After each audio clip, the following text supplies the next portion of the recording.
더불어민주당 이재명 대표가 자신의 사법 리스크를 변호했던 변호사들과 경기도지사 시절 산하기관장, 비서관 등 측근들에게 대거 특별 보좌역 임명장을 수여한 것으로 확인됐습니다. 그런데 이들 중 상당수는 내년 총선에서 비이재명계, 호남, 중진 의원 지역구 출마를 준비하고 있는 것으로 밝혀지면서 또다시 이재명 대표의 사당화가 의심받고 있는 상황입니다. 또한 총선 후보 경선을 위한 여론조사를 할 때 일반적으로 후보자는 2개의 양력을 표시할 수 있습니다. 그런데 민주당은 2020년 총선 경선 당시 6개월 미만 경력 사용 금지 규칙을 적용하였습니다. 이 때문에 내년 2월 총선 경선이 본격화되기 6개월 전인 이달에 임명장을 준 것 아니냐라는 비판이 나오고 있습니다. 심지어 특별 보좌역 중 일부는 가짜 대학생을 경찰 프락지로 의심하고 집단 폭행 고문해서 사망하게 하여 징역 5년 선고 받은 이력이 있는가 하면 2018년 지방선거 출마를 준비하던 중 2003년 성희롱 사건 가해자로 지목된 사실이 알려지면서 출마를 포기한 사실도 있는 것으로 드러났습니다. 이처럼 논란 있는 인사들마저 특보로 임명되어 지역구 출마를 준비하더니 이제는 특별 보좌역 임명장까지 총선 경선 시기에 맞춰 수여하는 모습을 보니 참으로 개탄스럽습니다. 민주당은 정당이 특정인 한 사람만을 위해 존재하는 것이 아님을 명심하고 국민 앞에 책임 있는 제1야당의 모습을 보여야 합니다. 법사위 간사인 정점식 의원입니다. 민주당 이재명 대표가 어제 최고위원회의에서 구하라법 통과를 촉구하며 정부와 국민의힘이 제도 개선에 미온적이며 국회가 아직도 입법을 못하는지 답해야 한다고 말했습니다. 168석의 막강한 국회 다수당의 힘으로 양곡관리법, 간호법을 강행 처리한 것도 모자라 이태원 특별법 등 정쟁 법안들을 신속 처리한 건으로 지정한 민주당 대표가 할 수 있는 발언인지 의심스럽습니다. 보상금을 챙기기 위해 수십 년 만에 모습을 드러낸 비정한 부모의 행태에 분노하지 않을 국민이 누가 있겠습니까? 법사위 간사인 저도 기존 제출된 관련 법률안들의 미흡한 사항을 개선 보완한 민법 개정안을 대표 발의하였고 그 누구보다 양육의 의무를 다하지 않은 부모에 대한 상속권 상실제도 마련에 많은 노력을 기울여 왔습니다. 해당 안건은 우리 당의 적극적인 제안으로 지난 7월 법사위 회의에서 논의된 바 있고 8월 임시회에서 머그샷법과 함께 가장 우선순위를 두고 논의할 법률안으로서 여야 충분한 공감대를 형성하고 있습니다.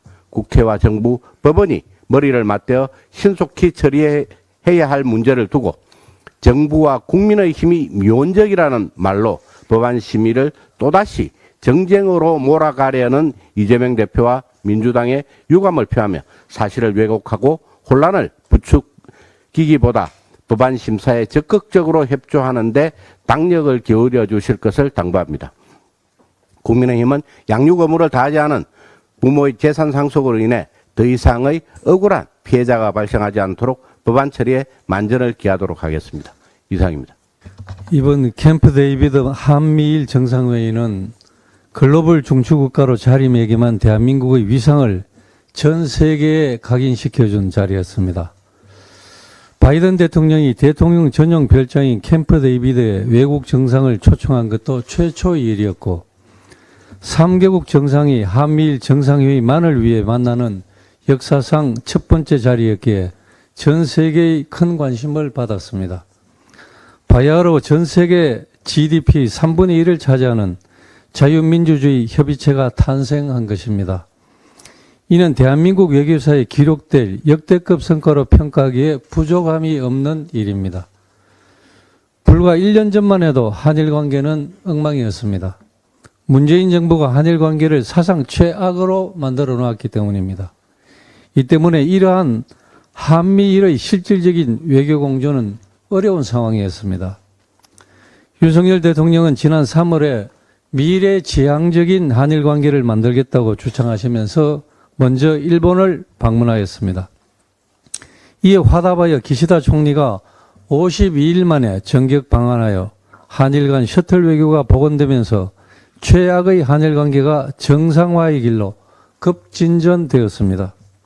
이에 대해 바이든 대통령은 물론이고 전 세계 언론에서도 한일 관계 개선을 이루어낸 윤석열 대통령의 용단을, 그 리더십을 앞다투어 보도하였고, 한미일 정상회담의 성사에 있어 윤석열 대통령의 역할에 대해 극찬하고 있습니다. 그런데도 민주당은 들러리 외교, 굴욕 외교, 푸주기 외교 운운하면서 윤석열 대통령의 외교 성과를 폄훼하는 데만 여념이 없습니다.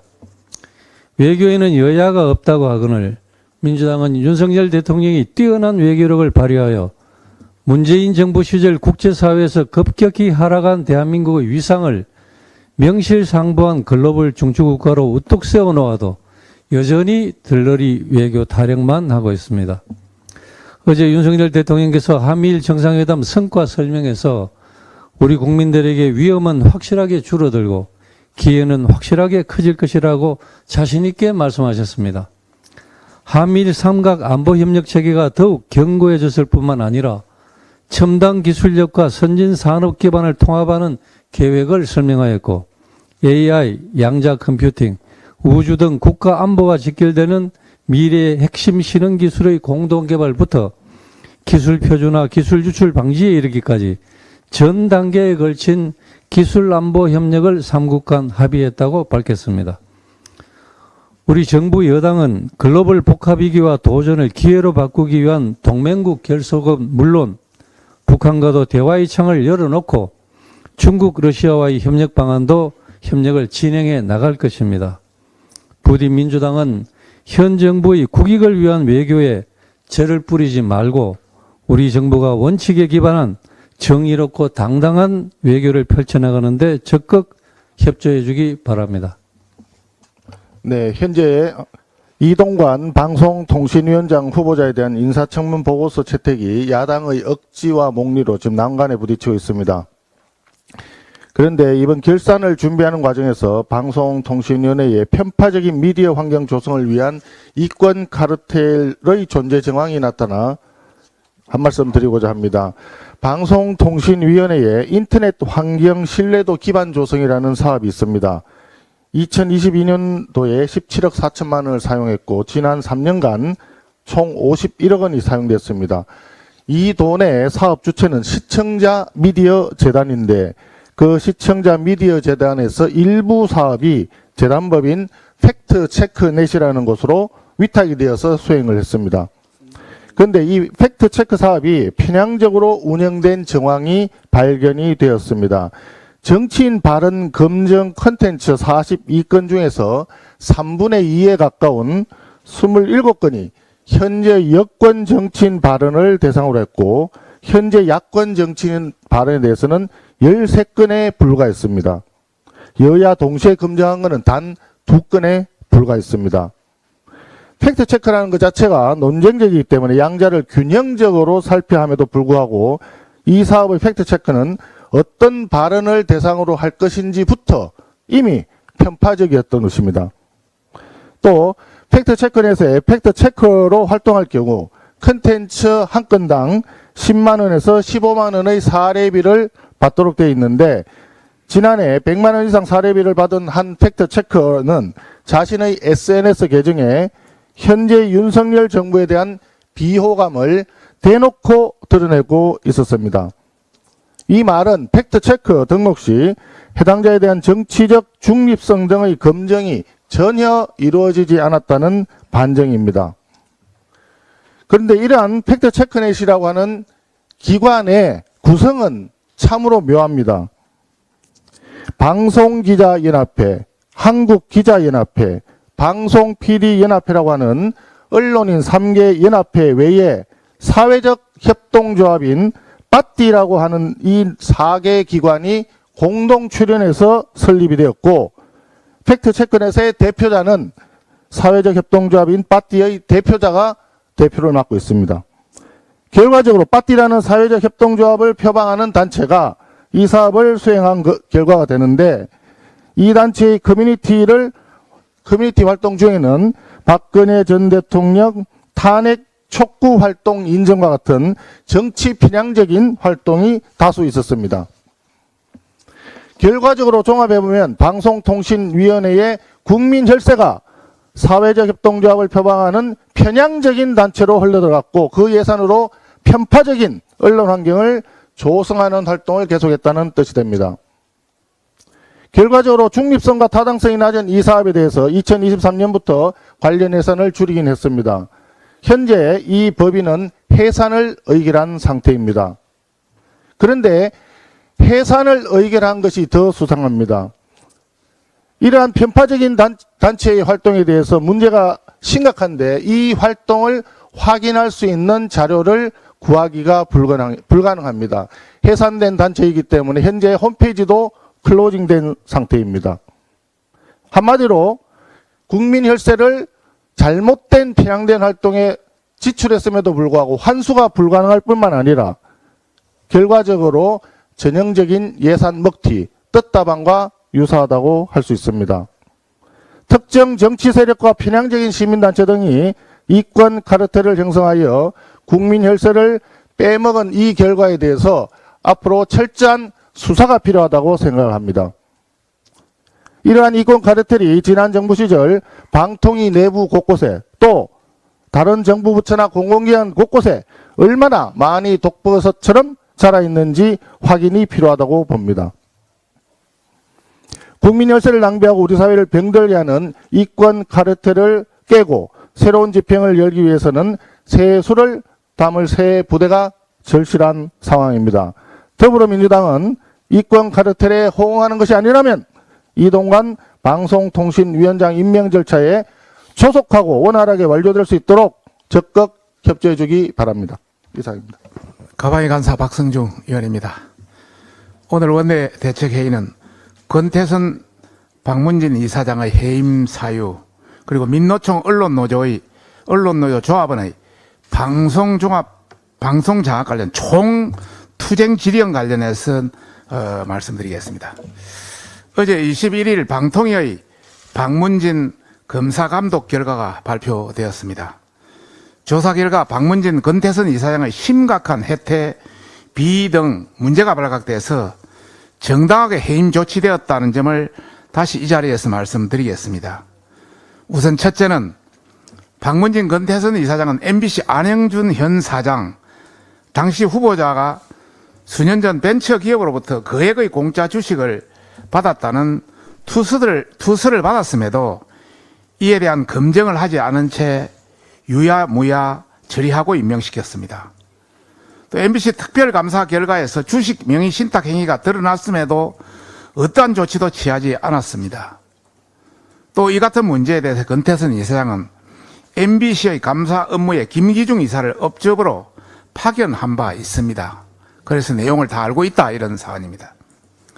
또한 박성재 연임 후보자가 영업이익을 수백억 부표에 작성한 것 2021년 40억에서 240억 2022년 684억에서 1090억 2023년 566억에서 840억을 한 것도 방기한 사실이 드러났습니다. 둘째는 박문진 권태선 이사장은 MBC와 관계사 플러스의 투자 감독을 하지 않아서 막대한 손실을 초래하였습니다. 미국 라스베이거스 투자 105억 원을 방치하는 등 울트라 뮤직 페스티벌, 미국 프로야구 MLB 투자 선지급 회수, 미회수, 또 MBC 플러스 무리한 사업으로 100억 이상 손실 등 수백억 원의 투자 손실을 방관한 문제에 대해서 책임을 면치 못하게 되었습니다. 셋째는 박문진 이사들의 업무 추진비 부적정 사례가 많이 발견되었습니다. 법령과 정관에서 주어진 의무와 역할을 망각한 채 흥청망청 국민의 세금을 사용한 것입니다. 청탁금지법을 위반한 사례도 많이 있었고 이렇게 부적절한 사용한 금액이 248건 이상 3,300만 원이 넘는 것으로 나타났습니다. 넷째, 박문진은 2019년 박문진 홈페이지에 마약 판매글이 약 3개월간 올라왔음에도 이를 인지도 못하는 엉터리 기간이었습니다. 이에 대해 박문진은 홈페이지 수정 등 재발 방지 노력을 하지도 않고 방치하고 태업한 문제가 있습니다. 이외에도 감사원의 감사 거부, 방통위의 검사 감독 방해 등 끝도 없이 문제를 일으켜 지금 당장이라도 폐업 조치를 해야 할 정도입니다. 이러한 심각한 기관의 문제를 책임지고 있는 건태선 이사장의 해임 조치는 분명히 정당하다고 밝히는 바입니다. 다음은 민노총 언론노조의 방송장악 총투쟁 지령과 관련한 내용입니다. 민노총 언론노조가 전국 모든 민노총 조합원들에게 투쟁 독려 지령을 내려 방통위 업무를 무력화하려고 하고 있습니다. 이에 맞춰서 민언련, 언계련, 방송기자연합회, 기자협회, 한국방송기술인연합회 등 민주당 방송법 개혁을 한 목소리로 찬성했던 모든 조직들이 투쟁 결의문을 발표하고 일사천리로 움직이고 있습니다. 이러한 움직임만 봐서도 이들이 단순한 시민단체가 아니라 친민주당 단체, 친민노총 단체라는 것을 쉽게 알 수 있습니다. 2017년 무도한 행위로 방송 장악에 나선 단체들입니다. 이들이 또다시 불법 행위를 저지르려고 하고 있습니다. 우리 국민회의는 반드시 불법 행위가 드러나면 엄단할 것을 경고하는 바입니다. 이상입니다.